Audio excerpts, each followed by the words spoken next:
Mateo capítulo 13, del verso 47 al verso 50. Dice la escritura: asimismo el reino de los cielos es semejante a una red que, echada en el mar, recoge de toda clase de peces, y una vez llena la sacan a la orilla, y sentados recogen lo bueno en cestas y lo malo echan fuera. Así será el fin del siglo. Saldrán los ángeles y apartarán a los malos de entre los justos y los echarán en el horno de fuego. Allí será el lloro y el crujir de dientes. Oremos. Padre celestial, gracias por tu palabra que es viva y eficaz. Gracias por una nueva oportunidad de congregarnos para honrarte a ti, Señor, y exaltarte y ser expuestos a tu palabra, Señor.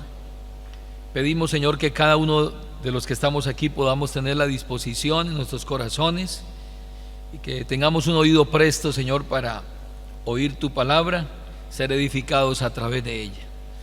Y coloca en nosotros también un corazón dispuesto para replicar esto que vamos a escuchar, que podamos compartirlo con otras personas, pues tu palabra dice: de gracia recibiste, dad de gracia. Gracias, Padre, lo pedimos en el nombre de Jesucristo. Amén. Siéntese, por favor. Venimos hablando acerca de las parábolas, y son parábolas que tienen que ver con el reino de Dios. Hablamos en cierta oportunidad acerca de la parábola del sembrador, en donde el Señor mostró los diferentes terrenos que tipifican los corazones de los hombres, donde va a caer la semilla de la palabra. Hablamos también de la parábola de el trigo y la cizaña, en donde nos habla de la obra del enemigo al sembrar cizaña en el terreno, pero que en medio de eso la semilla ha sido los hijos del reino que el Señor ha dispersado por todo el mundo, o ha colocado en cada rincón del mundo para que produzcan el fruto. Luego hablamos de la parábola de la semilla de mostaza, hablando del proceso de crecimiento del reino. Dijimos que comienza como una semilla pequeña, pero luego se convierte en un gran árbol donde los animales van y reposan, y las aves hacen nido en ese árbol, mostrando con ello la grandeza del reino, cómo el reino de Dios se va expandiendo y se va fortaleciendo. Luego hablamos de la parábola de el tesoro escondido y la perla de gran precio, y dijimos cuál era el precio que había que pagar para comprar ese tesoro. No porque la salvación se compre o tenga un precio, pues ya fue pagado, pues la Biblia dice que por gracia fuimos salvos. Pero al mirar ese gran tesoro, esa perla de gran precio, los hombres deben pagar un precio de sacrificio, de llevar su cruz, de a veces llevar el oprobio, sacrificar algunas cosas en nuestra vida, o mejor todo en nuestra vida, y pagar un precio alto por mantenernos en el reino. Llegamos a la última parábola del reino, y es la parábola de la red. Y esta parábola muestra algo muy particular y tiene que ver con el juicio de Dios. Aquí encontramos varios elementos importantes que quiero que usted mire, y es que en la primera parte del versículo 47 el Señor dice asimismo, queriendo decir con eso que, haciendo colación o trayendo a memoria las parábolas anteriores, entonces dice asimismo, de la misma manera que hemos ido hablando de las otras parábolas, el reino de los cielos es semejante. Siguen las comparaciones. Ya se comparó una pequeña semilla de mostaza a una perla o un terreno donde hay un tesoro, y ahora se abre una nueva comparación. Ahora el reino va a ser semejante a una red. Pasa del terreno de la agricultura a la pesca, un lenguaje que era muy conocido para las personas de la época. De hecho, los discípulos o apóstoles que el Señor posteriormente nombra fueron pescadores. Recuerde cuando él hizo el llamado, él fue a la playa a buscarlos y les dijo: vengan que yo los haré que pescadores de hombres. Y dejando sus barcas, dejando sus remos y todo esto, dice que le siguieron al instante. Así de que ese lenguaje no va a ser desconocido para ellos. Él les va a hablar en un lenguaje muy conocido que ellos manejan constantemente, que hace parte de su cotidianidad, y hablarles a ellos de una red, hablarles a ellos de la pesca, entonces les va a facilitar la comprensión del principio espiritual que les va a explicar a través de esa parábola. Ahora, después de haber explicado la figura o el modelo, en el versículo 48, 49 dice la Biblia: así será. Dice en el versículo 49: así será al fin del siglo. Entonces lo que está diciendo es: de la misma manera, de la misma forma en que estoy explicando a través de una figura o a través de un ejemplo, de esa misma forma va a ser el reino de los cielos. Es decir, es el cuadro comparativo. Así será. Y habla del fin del siglo. Hay claridad respecto a ello, y lo habíamos anotado en algún momento, hablando acerca del siglo, de este siglo. El tiempo bíblico se divide en el presente siglo y el siglo venidero. El Señor en la Escritura está prácticamente dividiendo la historia, hablando específicamente o bíblicamente, en dos etapas: el presente siglo y el siglo venidero. Un siglo, según Romanos capítulo 12, el versículo 2, dice la Biblia: no os conforméis a este siglo, sino transformaos por medio de la renovación de vuestro entendimiento, para que comprobéis cuál sea la buena voluntad de Dios, agradable y perfecta. Está diciendo entonces que este siglo no es digno de que nosotros lo imitemos, porque no es un siglo en donde la gente esté en pro de las cosas de Dios. De hecho, el Señor dijo: como en los días de Noé. Es decir, la gente estará casándose, dándose en casamiento, pero totalmente desentendidos de las cosas de Dios y del propósito de Dios. Ese es el siglo que estamos viviendo. Es un siglo malo. Según Gálatas capítulo 1, el verso 4, segunda de Corintios capítulo 4, el verso 4, y Efesios capítulo 6, el verso 12, muestran claramente las características de este siglo. Entonces, lo que el Señor está diciendo aquí, volviendo a Mateo capítulo 13, dice: así será al fin del siglo, queriendo decir con eso que este siglo malo, que este siglo donde la gente anda en sus propios deseos, totalmente de espaldas al propósito de Dios, a la voluntad de Dios, tendrá un fin. Así será al fin del siglo. Esto se acaba. Y aunque no lo crea la gente, y aunque la gente a veces se burle y diga: no, eso desde hace mucho tiempo están diciendo que esto se va a acabar y no se acaba, la Biblia dice que este siglo tendrá un fin. Así será al fin del siglo. Vuelven y aparecen la presencia de seres angelicales. Dice: saldrán los ángeles y apartarán a los malos de entre los justos y los echarán en el horno de fuego. Allí será el lloro y el crujir de dientes. Si usted analiza esta última parte, es similar, es igual a lo que la parábola del trigo y la cizaña muestran. Váyase a Mateo 13, el verso 41.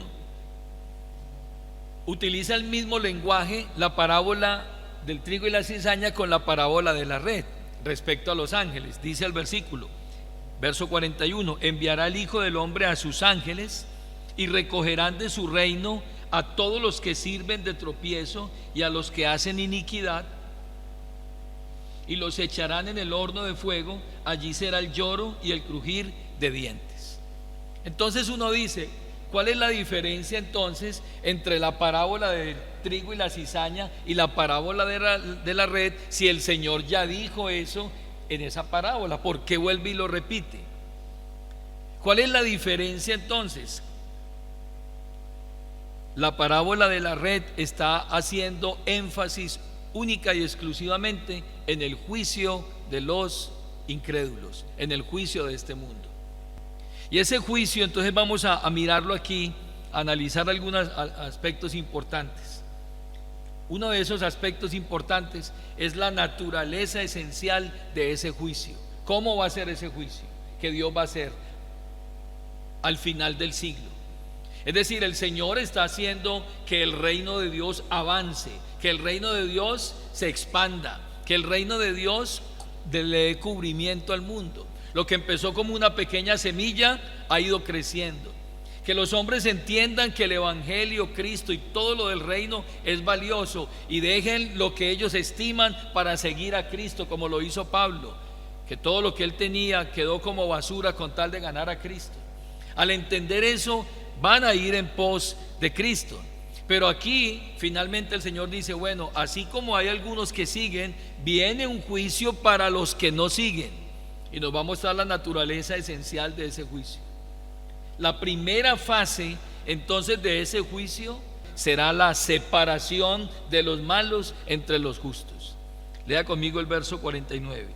Así saldrán los ángeles y apartarán a los malos de entre los justos. Esa es la primera etapa del juicio de Dios, separación. La red del juicio divino, y si alguno ha ido al mar y ha visto cómo pescan los buques pescadores, los barcos pesqueros, porque no estamos hablando aquí de una atarraya, de un, como llaman, chinchorro o atarraya que se coloca aquí y el pescador lanza. Estamos hablando de una red de mayor magnitud. Dice que son redes que alcanzan kilómetros, o sea, se van soltando, el barco las va soltando, y a medida que las va soltando va teniendo una cobertura. Los peces quedan dentro de esa red, pero los peces no saben que ellos están dentro de esa red. O sea, es tan grande la cobertura que ellos no perciben que ya eso está encerrado, que están totalmente sitiados por esa red. Y ellos siguen nadando en su hábitat normal. De pronto algunos se aproximen a las redes que están cubriendo esa área gigantesca, pero ellos se alejan de allí y vuelven a entrar otra vez a su hábitat. Lo cierto es que esa red, poco a poco, el barco lo va arrastrando y lo va llevando ¿hacia dónde? Hacia la costa, lo va llevando hacia la playa, lo va llevando hacia un sitio, cada vez lo va a ir achicando y achicando y achicando. ¿Qué significa eso aquí? Es que el juicio sí o sí de Dios, mostrando esa red que está dando cobertura a todos los hombres nacidos de mujer, está mostrando allí que el juicio de Dios está sobre todos los hombres. Es decir, inevitablemente todos los que estén dentro de la área de cobertura de esa red van a ser arrastrados tarde que temprano a la orilla para ser escogidos o seleccionados, unos para condenación eterna y otros para salvación eterna. Sí o sí, así quieran escaparse, no hay escapatoria. ¿Por qué? Porque la Biblia es clara.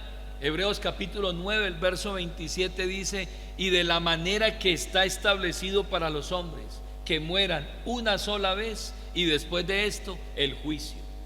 Y eso aplica absolutamente para todos, ricos, pobres, blancos, negros, intelectuales, ignorantes, de todas las tribus, de todas las naciones, todos. Esto aplica para todos. De que todos en algún momento de nuestra vida vamos a ¿qué? A morir, y después de morir, dice, después de esto el juicio. Eso es inevitable. Así como esa red cubre y está arrastrando a esos peces para finalmente ir achicando cada vez más esa área, de esa misma manera el juicio de Dios está sobre el mundo y poco a poco está cerrando para llevar a los hombres a una realidad, y es que el hombre tendrá un día que dar cuenta a Dios. En Hebreos capítulo 4, el versículo 13, el escritor a los Hebreos muestra esa realidad en donde el hombre tendrá que enfrentarse sí o sí con Dios en algún momento. Capítulo 4, el verso 13, dice la escritura: y no hay cosa creada que no sea manifiesta en su presencia, antes bien todas las cosas están desnudas y abiertas a los ojos de aquel a quien tenemos que dar cuentas. La gente anda como peces en el mar y no saben que un día tendrán que dar cuenta en ese juicio final, en donde tendrán que enfrentar al Creador cara a cara. Lo mismo dijo el Señor cuando habló de ese destino final de los hombres, Juan 5:29. El reino, como esa red, va a ir poco a poco absorbiendo a los hombres para llevarlos finalmente a un juicio en donde tendrán que enfrentarse a su Creador. Dice: y los que hicieron lo bueno saldrán a resurrección de vida, mas los que hicieron lo malo a resurrección de condenación. Todos, absolutamente todos, sin diferencia, tendremos que comparecer ante ese tribunal un día. Y hay tres hechos importantes acerca de esa separación que se va a hacer, porque la Biblia dice que esos ángeles, en el versículo 50 de Mateo 13, dice que apartarán a los malos de entre los justos. Y esa separación que se va a hacer, que no la van a hacer humanos, sino que la van a hacer ángeles, tiene varias características. La primera de ellas es que esa separación es absoluta, es decir, que en el día del juicio se habrá acabado totalmente el tiempo de mezclar el bien y el mal en cualquiera de sus formas. Es decir, va a llegar un momento en que va a haber una separación entre los buenos y los malos. En este momento habitamos y todos estamos bajo el mismo cielo, buenos y malos, justos e injustos. Y Dios hace caer lluvia sobre justos e injustos, hace salir el sol sobre justos e injustos, le da el alimento a todos por igual de acuerdo a su misericordia. Pero lo que la Biblia dice es que habrá un momento de separación, en donde ya no van a cohabitar justos e injustos bajo el mismo cielo, sino que el Señor se ha de proponer separar. Ya no va a haber mezclas. Hoy hay una mezcla y es una condición permanente en la que nosotros vivimos. En el juicio nadie estará parcialmente en un bando o el otro. Es decir, no habrá estados intermedios. Es que yo estoy aquí y estoy allá. No. Llegará el momento en donde habrá que definir cuál es tu posición. O estás aquí o estás allá. Y Dios se encargará de eso, de separar los buenos de los malos. La Biblia es reiterativa en eso. La Biblia habla en Mateo 25, el capítulo 25 del 1 al 13, y habla de las vírgenes prudentes y de las vírgenes insensatas. Dice que llegó el momento en que entró el esposo, y al entrar el esposo a las bodas cerró la puerta. 5 de ellas eran prudentes, 5 insensatas. Las prudentes, tomando sus lámparas, tomaron aceite con ellas, entraron a las bodas y el señor de las bodas cerró la puerta. Las insensatas llegaron y tocaron la puerta: Señor, ábrenos. Y él les dijo: yo a ustedes no las conozco. Ahí hubo una separación. En Mateo 25, 31 al 46, quiero que me acompañe a mirarlo. Mateo 25, el versículo 31 es claro, hay una separación. Dice: cuando el Hijo del Hombre venga en su gloria y todos los santos ángeles con él, aquí habla de ángeles, entonces se sentará en su trono de gloria y serán reunidas delante de él todas las naciones, y apartará, escuche bien, y apartará los unos de los otros, como aparta el pastor las ovejas de los cabritos. Y pondrá las ovejas a su derecha y los cabritos a su izquierda. Él va a separar prudentes, insensatas, cabritos de ovejas. Se va a marcar la brecha. Ahora la gente no lo siente, pero va a llegar un momento, como dice la Escritura, que va a haber una separación. Esa es la primera etapa de ese juicio. Lo segundo, o el segundo hecho, es que está determinada de antemano. ¿Qué significa? Que los que van a ser separados con base o en razón o en virtud a qué? A que la palabra de Dios cayó en sus corazones y produjo el fruto para la gloria de Dios.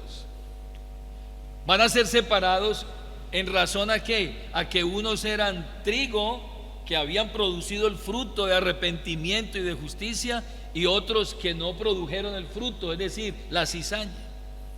Va a haber una separación que está determinada por reconocer a Cristo como Señor y Salvador. Se trata de quién ha recibido la buena semilla del Evangelio en su corazón, quién ha pagado el precio por el tesoro y la perla de gran precio, y si ha creído y reconocido a Cristo como Señor y Salvador.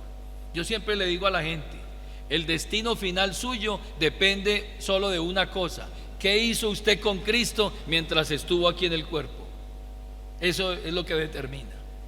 ¿Qué hizo usted con Cristo mientras estuvo aquí en la tierra? No más. Es lo que va a determinar el futuro eterno de la gente.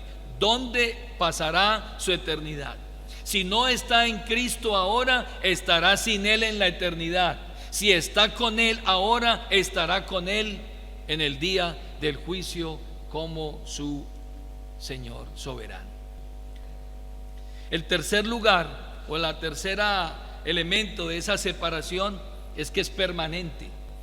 En aquel día la oportunidad de arrepentimiento se habrá acabado. No va a haber más arrepentimiento, oportunidad para arrepentimiento. El día de la salvación habrá pasado y el lugar asignado será para siempre. La gente le será asignada un lugar y allí estarán para siempre.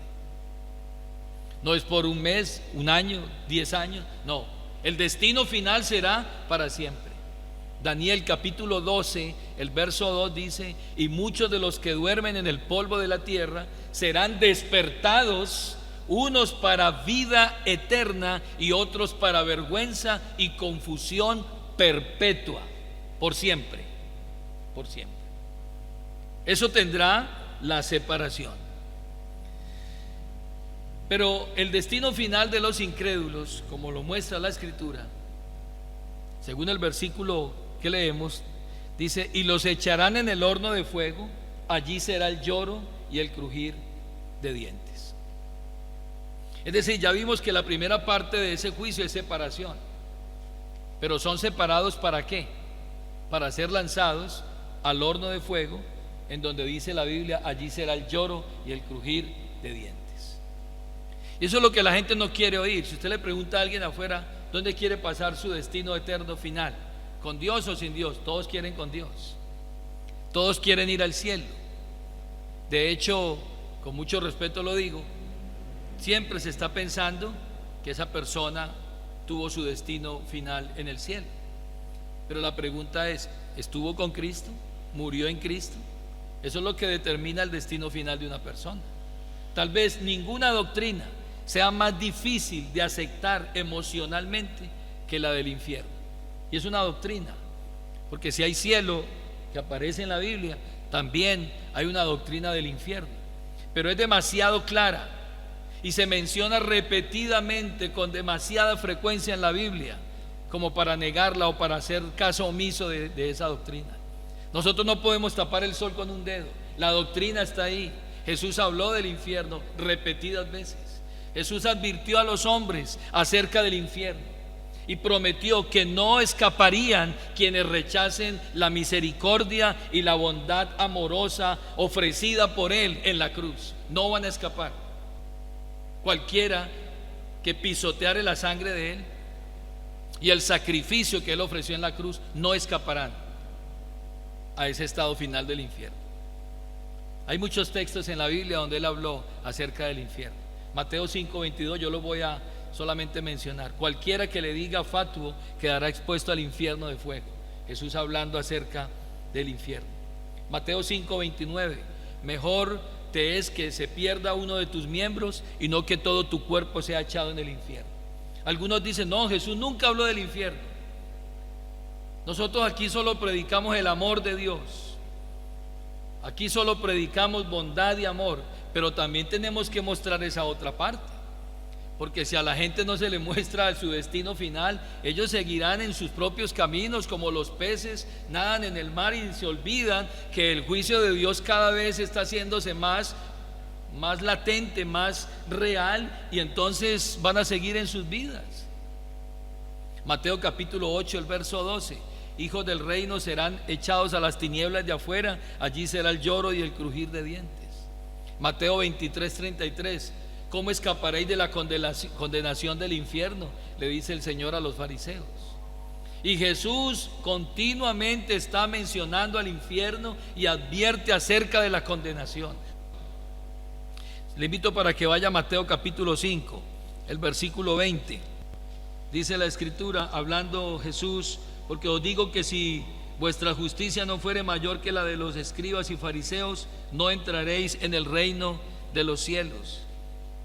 Capítulo 7, el verso 13: entrad por la puerta estrecha, porque ancha es la puerta y espacioso el camino que lleva a la perdición, y muchos son los que entran por ella. El verso 19 de este mismo capítulo: todo árbol que no da buen fruto es cortado y echado ¿dónde? En el fuego. Así que por su fruto los conoceréis. Cuando habla del fuego, habla del infierno. Capítulo 10, el verso 28. Hablando Jesús, dice en el versículo 28: y no temáis a los que matan el cuerpo, mas el alma no pueden matar. Temed más bien a aquel que puede destruir el alma y el cuerpo. ¿En dónde? En el infierno. Jesús habló del infierno. Y yo podría darles muchos versículos donde Jesús habla y habla acerca del infierno. Mateo 18, 8, Mateo 21, 43, Mateo 23, 14, Mateo 24, 40, Mateo 25, 30, Marcos 3, 29, Lucas 12, 9, Lucas 16, 23, Juan 5, 29, Juan 5, 15. Todos esos versículos Jesús está hablando de qué: de juicio, de condenación o de infierno. Así de que es un mensaje que es claro, que es contundente. El destino final de los incrédulos, el infierno. Y allí encontramos entonces 4 verdades básicas acerca de ese lugar o ese destino final de los impíos que no aceptaron el reino de Dios, que Dios gobernara sobre ellos. Vamos a mirarlo brevemente. El primero es que el infierno es un lugar de constante tormento y desdicha y dolor. Hermanos, si nosotros entendiéramos esto, nosotros no pararíamos de predicar. Y si la gente entendiera eso, esto estaría a reventar. No se haría una reunión, se harían muchas. Y la gente tocaría la puerta con ansiedad, con sentido de urgencia, si entendieran esto. Y si la iglesia lo entendiera, todo el tiempo estaríamos hablando con la gente acerca de esto, porque esto es un destino final del ser humano. El infierno no puede ser otro que un lugar donde habrá lloro y crujir de dientes. La Biblia lo muestra, según Mateo capítulo 22, en el versículo 13, lo muestra como un lugar de tinieblas. Habrá confusión, oscuridad, tinieblas espesas. Entonces el rey dijo a los que servían: atarle de pies y manos y echarle en las tinieblas de afuera, allí será el lloro y el crujir de dientes. Tinieblas absolutas. Pero también muestra la Biblia en Marcos 9:43 que será un lugar donde el fuego no se apaga, no puede ser apagado. Es decir, hay un tormento eterno en esas personas. Es como si alguien estuviera quemándose. Recuerde que la Biblia está utilizando figuras y comparaciones para mostrar esos grados de dolor, de tormento que va a haber. Dice: donde el fuego no puede ser apagado y del que los condenados nunca hallarán alivio, nunca recibirán alivio. Pero además de eso, la Biblia muestra que en el infierno habrá tormento tanto en el cuerpo como en el alma. No es un estado espiritual solamente. Recuerde que este cuerpo será transformado, y este cuerpo que ha muerto será levantado, unos para salvación, otros para condenación eterna. y el Señor permitirá que esos redimidos reciban un cuerpo glorificado, un cuerpo incorruptible, pero los inconversos, los incrédulos, los que no aceptaron el señorío de Dios sobre ellos, recibirán un cuerpo para soportar el dolor eternamente. Y en la resurrección de todos los muertos, los cuerpos de los no salvos resucitarán, pero esos cuerpos resucitados se unirán a almas en el tormento eterno del infierno, como dice la Escritura. Lea conmigo Mateo capítulo 10, el versículo 28. Dice la Biblia: y no temáis a los que matan el cuerpo, mas el alma no pueden matar. Temed más bien a aquel que puede destruir el alma y el cuerpo. ¿En dónde? En el infierno.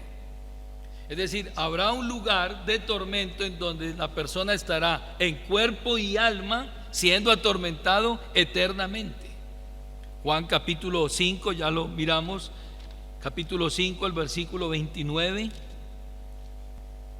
Y los que hicieron lo bueno saldrán a resurrección de vida, mas los que hicieron lo malo a resurrección de condenación.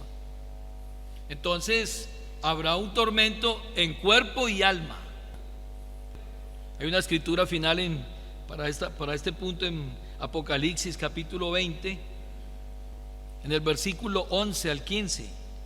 Dice la escritura: y vi un gran trono blanco y al que estaba sentado en él, de delante del cual huyeron la tierra y el cielo, y ningún lugar se encontró para ellos. Y vi a los muertos, dice Juan, grandes y pequeños, de pie ante Dios, y los libros fueron abiertos. Y otro libro fue abierto, el cual es el libro de la vida, y fueron juzgados los muertos por las cosas que estaban escritas en los libros según sus obras. Y el mar entregó los muertos, es decir, los cuerpos que habían en él, y la muerte y el Hades entregaron los muertos que habían en ellos, y fueron juzgados cada uno según sus obras. Y la muerte y el Hades fueron lanzados al lago de fuego. Esta es la muerte segunda, y el que no se halló inscrito en el libro de la vida fue lanzado al lago de fuego. Cuerpo y alma irán allá. Tormento eterno, por siempre. Esos tormentos del infierno serán experimentados en diferentes grados. Habrá grados de tormento en el infierno. Para todo el mundo, en el infierno, el sufrimiento será intenso, será permanente, pero algunos experimentarán mayor tormento que otros. Hebreos capítulo 10, el versículo 28. Habrá una mayor responsabilidad en algunos, y por eso recibirán más castigo. Hebreos 10, 28. Dice el verso: el que viola la ley de Moisés por el testimonio de 2 o 3 testigos muere irremisiblemente. Esa era la ley antigua. Pero dice el verso 29: ¿cuánto mayor castigo pensáis que merece el que pisoteare al Hijo de Dios y tuviere por inmunda la sangre del pacto en la cual fue santificado, e hiciere afrenta al Espíritu de gracia? Y finalmente ese tormento será eterno, para siempre.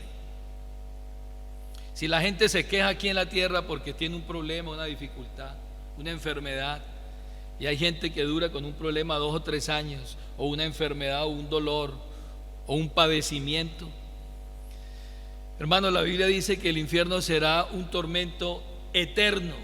Nada será tan horrible acerca del infierno como lo infinito del dolor y del tormento que va a haber.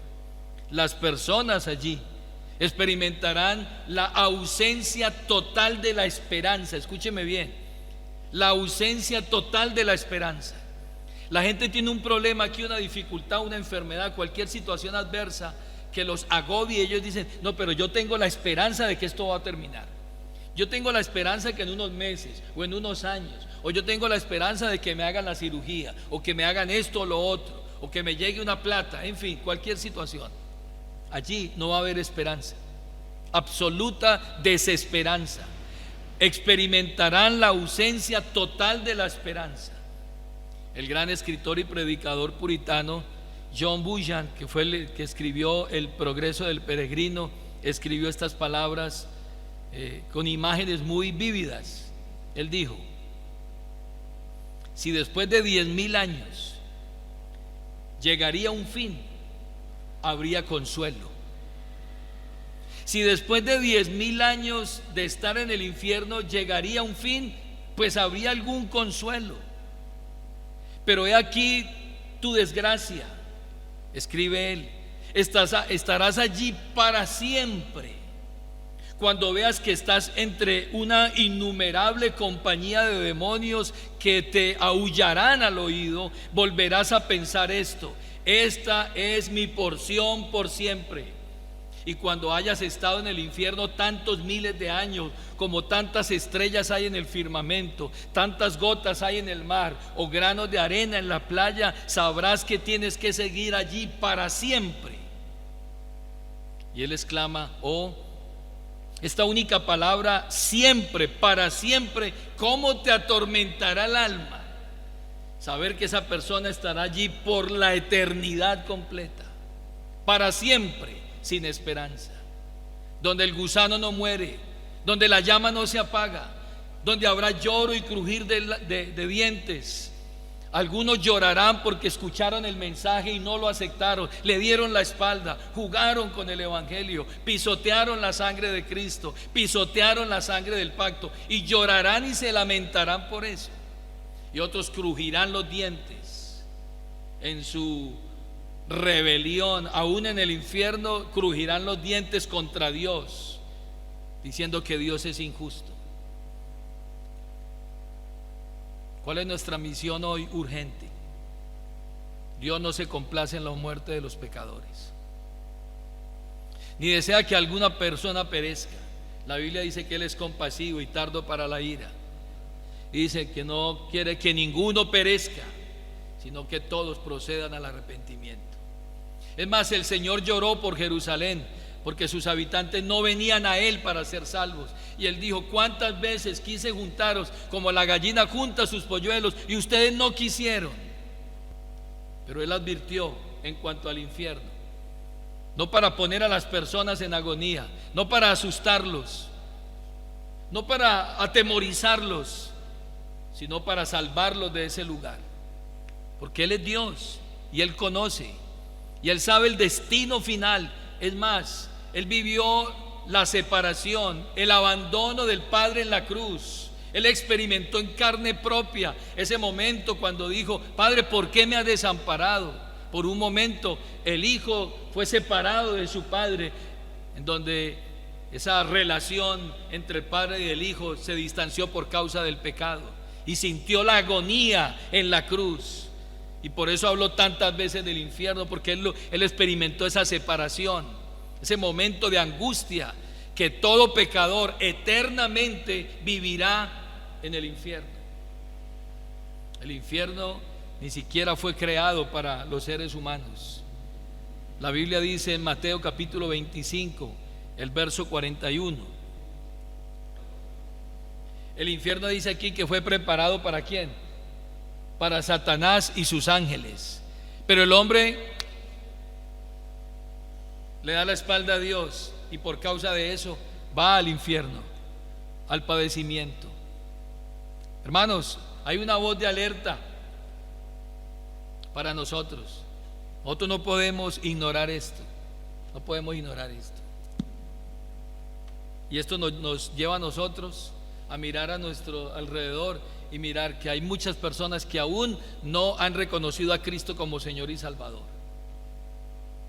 y que es posible que esas personas estén en su propia casa, que estén allí en su misma familia, y usted está dejando pasar el tiempo, y cada vez la red se achica más, se achica más la red. Esos peces finalmente tendrán que llegar allá a estar cara a cara con el juez, que dice la Biblia que no dará por inocente al culpable. Pero hay una salida: Cristo, el Evangelio.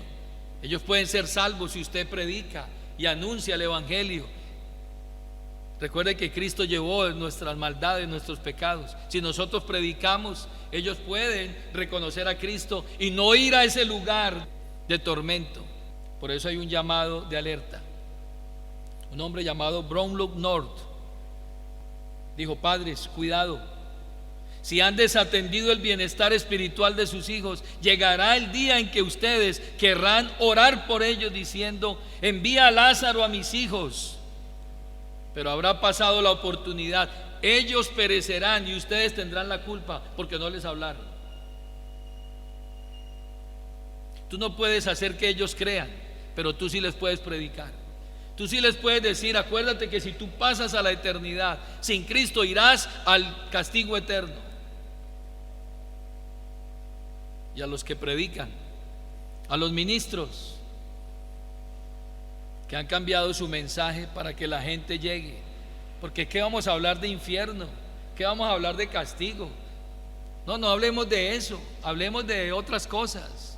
Hablamos de cómo ser exitosos, reconocidos, ricos, famosos. Somos hijos del rey. Sí, eso es verdad, pero también hay que mostrarle a la gente que si no se arrepienten van a ir al castigo eterno. Y eso es urgente, porque en el momento en que pasen la línea de la eternidad ya no habrá absolutamente nada que hacer por ellos. A los predicadores, a los ministros impíos, orarán en aquel día, pero será demasiado tarde. Le rogarán a Dios que envíe a alguien que prevenga a sus congregaciones, que vengan y les prediquen el mensaje real. Y habrán condenado a su gente por su evangelio falso y por su negligencia criminal, por no advertirles de la ira de Dios, por no hablarles del pecado, por no hablarles la palabra tal cual, por no predicarles el mensaje que muchas veces predicaron los profetas. Generación de víboras, ¿quién los ha advertido a ustedes para huir de la ira venidera? Hagan pues frutos dignos de arrepentimiento y no piensen que porque son hijos de Abraham van a escapar, pues Dios levantará o puede levantar hijos de Abraham aún de esas mismas piedras. Contundentes. Pero esos predicadores tendrán que llorar allá, y lo más terrible de todo es que muchos de sus seguidores estarán con ellos allá. No creo que exista un ser más triste, aún entre los perdidos mismos que estarán en el infierno, que un pastor, un ministro perdido, encerrado en el infierno con su congregación. ¿Por qué no nos avisaste? ¿Por qué no nos dijiste? Él lo sabía, pero valió más sus intereses personales, el deseo de tener a la gente contenta, que mostrarles la realidad eterna de todo hombre que no viva bajo el reino y el gobierno de Dios en su vida. Por eso, hermanos, en esta noche, ser conscientes de esto coloca en nuestros corazones un sentido de urgencia, de preguntarle a aquellos que están a nuestro alrededor: ¿dónde pasarás la eternidad si mueres hoy sin Cristo? Y si ellos nos responden, nosotros podamos decirles: bueno, aquí está el evangelio, vamos a oír, a predicarles el evangelio, que es la única forma de que el hombre sea salvo y cambie su destino eterno para estar con Dios para siempre. Estén en pie, por favor, tengan la bondad. ¿Cuántos han pasado ya la eternidad? Muchos, y seguirán pasando, hermanos. ¿Cuál será su destino eterno? Preguntémonos: ¿qué hizo con Cristo mientras estuvo aquí? ¿Era Cristo el Señor de su vida? ¿Estaba sometido a la autoridad de Dios? ¿Estaba sometida a la autoridad de Dios? ¿Vivía para Dios? Si lo hacía, estará con Él. Si no lo hacía, no estará con Él. Ese destino será separación eterna. Hermanos, que nosotros, como decía Charles Spurgeon, que esos que están yendo al infierno al menos se lleven las marcas de nuestras manos en sus pies, que podamos rasgar sus vestidos y, si es posible, esforzarlos, como dijo el Señor: esfuércenlos a entrar, esfuércenlos a entrar. ¿Son pocos los que se salvan? Y él dijo, esfuércenlos a entrar. ¿Qué significa eso? Que nosotros tenemos que ser insistentes. Y así ellos no quieran oír, como dijo el profeta Ezequiel, le dijo el Señor al profeta, dice, háblales, oigan o no oigan, háblales, para que sepan que hubo profeta entre ellos. Que si no oyen, pero que usted, hermano, cumpla su responsabilidad. Oremos en esta noche. Padre, nos duele profundamente en nuestro corazón la indiferencia de muchos frente a tu palabra. Sabemos, Señor, que es inminente, es determinante el destino final de las personas. Algunos no sienten los hilos de esa red que cada vez se les aproxima más. Algunos no han percibido en este momento que cada vez el cerco se hace más pequeño y que cada vez se aproximan más a la eternidad, que en algún momento cruzarán esa línea. Y si no han definido su vida contigo, Padre Celestial, reconociendo a Cristo, tu Hijo unigénito, como su Señor y Salvador, estarán separados en angustia, en dolor y desesperación eternamente en el infierno. Pido por cada familiar, cada persona que está dentro de nuestro radio de acción, en donde nosotros podamos, Señor, orar por ellos, insistirles, así como aquellos ángeles que llegaron a Sodoma y Gomorra y que alertaron a Lot y a su familia para que salieran. Nosotros podamos tener ese mismo sentido de urgencia con ellos, que seamos insistentes, que seamos constantes allí como un sonido de trompeta, anunciándoles que se acerca un juicio para ellos, que finalmente pasarán la eternidad, y como dice tu palabra, está establecido para los hombres que mueran una sola vez, y después de esto el juicio. Sí o sí tendrán que enfrentarse a ti, Padre, al juicio eterno. Danos, Señor, un corazón compasivo. Danos, Padre Celestial, dolor y compasión por los perdidos. Que podamos hablar, porque el tiempo es corto. El tiempo es cada vez más corto para ellos. Danos un corazón sensible para hablarles acerca de esta realidad de tu palabra. Lo pido en el nombre de Jesucristo. Amén.